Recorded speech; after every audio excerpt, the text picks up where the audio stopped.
I want to talk about the Epstein Revelations. Now, your version of events does not meld with the recent DOJ and FBI memo that was recently released. Now, you knew what you had. You knew what you were about to publish. So what was your reaction to that memo? Well, I mean, there have been several memos. One memo saying they had a lot of stuff and they were going to release it. The next memo saying there's nothing on Donald Trump here.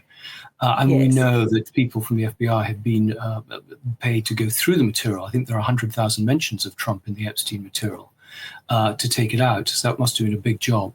So, I mean, there's no doubt that Trump was deeply involved with Epstein. And he's just trying to, as he often does, trying to deflect the blame. But it looks so obvious what he's doing that I don't think anyone is taken in. And, people will begin to emerge that will talk about the relationship between the two of them. I have no doubt about it.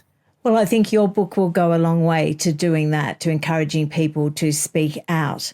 Now, you lay out the case that Prince Andrew was actually very entwined with Jeffrey Epstein, and over a much longer period of time that I certainly realised than anyone really realised. Were you surprised to find that out?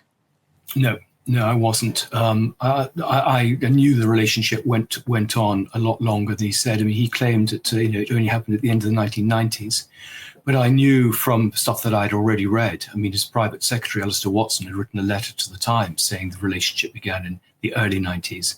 So it didn't surprise me when Steve Hoffenberg said it was 1991.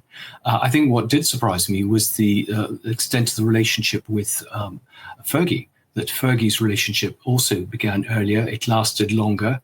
We had Coco P appear in one of you or make a comment in one of our chats saying that she'd seen Fergie at the flats after 2010. And I hope Coco P will get in touch with me. I'd love to talk to her. But I've had other sources come forward since our discussion showing that relationship continued after Fergie said it had ended.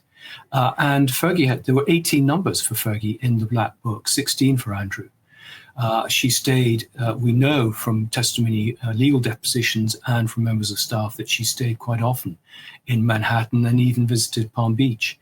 And I'm now trying to nail whether she ever went to the island. So there's a lot of, I think that's the interesting question. Everyone has been focused on him and Epstein, but actually what was her relationship and why hasn't she come forward to give testimony to the FBI?